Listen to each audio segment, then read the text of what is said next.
দেশবাসীকে আমি নববর্ষের শুভেচ্ছা জানাচ্ছি। নববর্ষ যেন সত্যিকারে বাংলাদেশের মনের যে প্রত্যাশা, সেই প্রত্যাশা পূরণ করতে পারে। সামনে আবারও যদি আমাদের দেশের জন্য, মানুষের অধিকারের জন্য সংগ্রাম করতে হয়, সেই সংগ্রামও আমরা করব ইনশাআল্লাহ।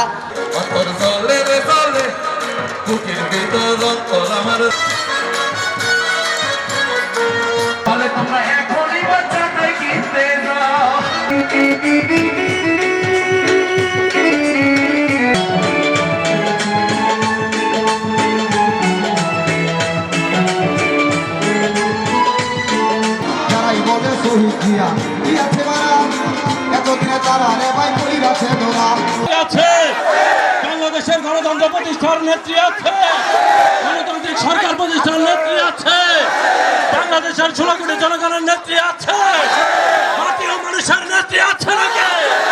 ওই বলো তো সেই নেত্রী খালেদা জিয়া, খালেদা।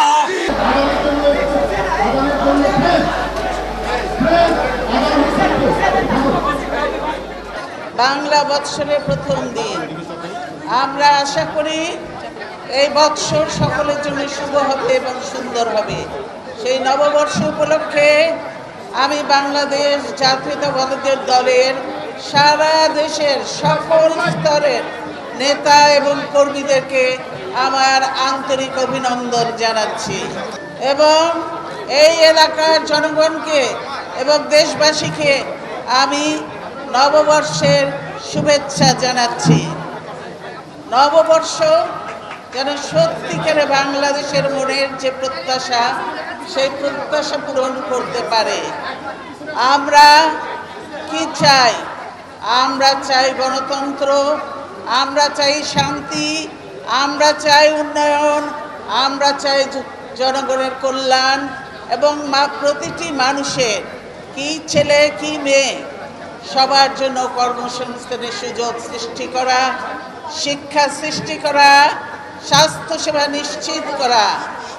আজকে যদি এতগুলো চুক্তি এবং এমওইউ হয়েছে, আমি বলতে চাই, যদি তিনি সাহস করে শুধু একটা কথা বলতেই পারতেন, যে বলতে পারতেন হ্যাঁ এগুলি আমার দেশের মানুষের সঙ্গে আলাপ করে আমরা করব এই চুক্তি এবং এমওইউ, কিন্তু আপনারা যদি আমাকে তিস্তার পানির ন্যায্য হিস্সা দেন, তাহলে আমি এমওইউ করতে রাজি আছি, চুক্তি করতে, অন্যথায় আমি করব না।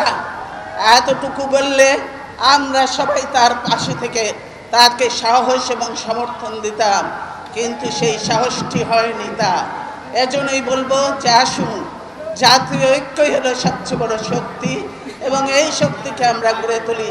ইনশাআল্লাহ আমরা স্বাধীনতা যুদ্ধে আমরা বিজয়ী হয়েছি।